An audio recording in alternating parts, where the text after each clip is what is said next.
E vamos então agora à catequese do Papa Leão, recordando que a catequese é sempre feita em italiano. Queridos irmãos e irmãs, bom dia e sejam bem-vindos.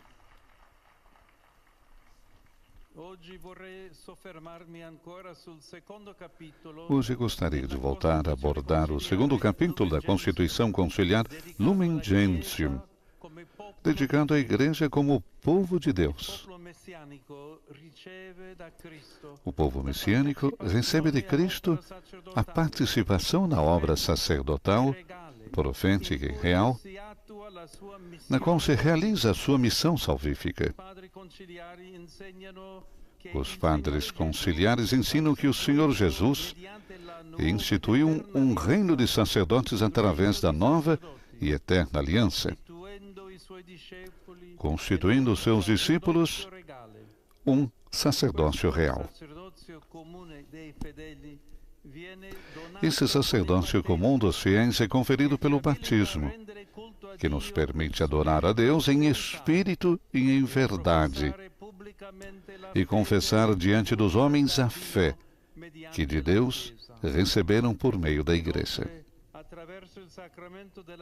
Além disso, pelo sacramento da confirmação ou crisma, todos os batizados são mais perfeitamente vinculados à Igreja, enriquecidos com uma força especial do Espírito Santo.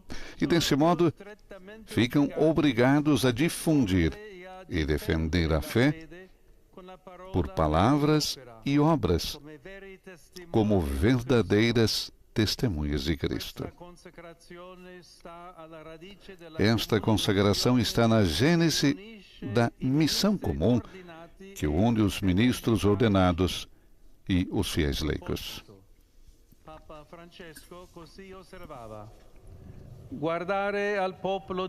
A este propósito, o Papa Francisco observou: olhar para o povo de Deus é recordar que todos fazemos o nosso ingresso na Igreja como leigos.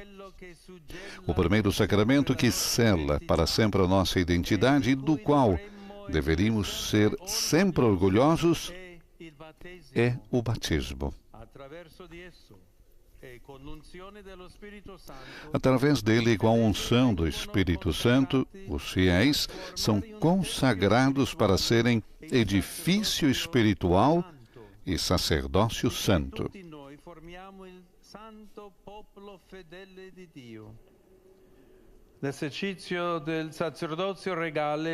O exercício do sacerdócio real manifesta-se de muitas formas, todas elas voltadas para a nossa santificação, principalmente pela participação na oferta da Eucaristia.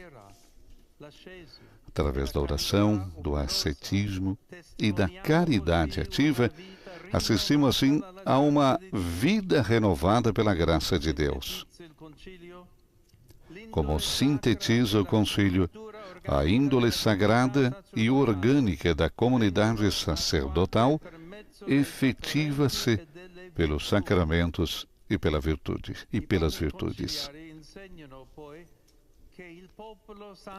Os padres conciliares ensinam então que o povo santo de Deus também participa na missão profética de Cristo. Nesse contexto, introduzem o importante tema do senso da fé e do consenso dos fiéis. A comissão doutrinária do concílio especificava que este sensus fidei é, por assim dizer, uma faculdade de toda a Igreja, graças à qual ela, na sua fé, reconhece a revelação transmitida, distinguindo entre o verdadeiro e o falso em matéria de fé, e, ao mesmo tempo, a penetra mais profundamente e a aplica mais plenamente na vida. O sentido da fé pertence, portanto, aos fiéis individualmente, não por direito próprio, mas como membros do povo de Deus no seu todo.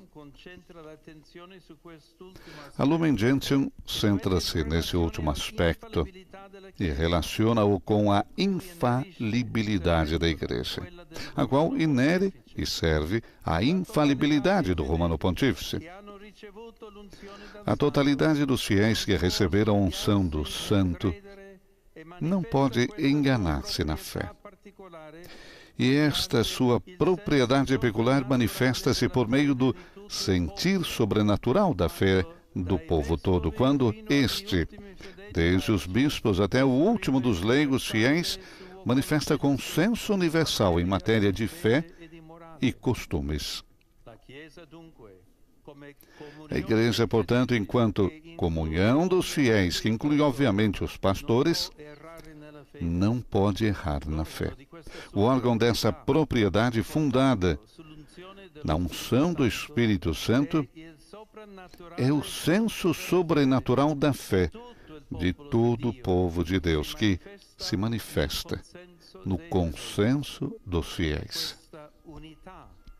Desta unidade que o magistério eclesial salvaguarda, resulta que cada batizado é um sujeito ativo da evangelização, chamado a dar um testemunho coerente de Cristo, segundo o dom profético que o Senhor infunde em toda a sua Igreja. O Espírito Santo que nos vem de Jesus ressuscitado distribui também graças especiais entre os fiéis de todas as classes, as quais os tornam aptos e dispostos a tomar diversas obras e encargos, proveitosos para a renovação e cada vez mais ampla edificação da Igreja. Uma demonstração peculiar desta vitalidade carismática é oferecida pela vida consagrada, que continuamente germina e floresce pela obra da graça. As associações eclesiais são também um exemplo luminoso da variedade e fecundidade dos frutos espirituais para a edificação do povo de Deus. Caríssimos, despertemos em nós a consciência e a gratidão por termos recebido o dom de fazer parte do povo de Deus e também a responsabilidade que isso acarreta, conclui Papa Leão XIV.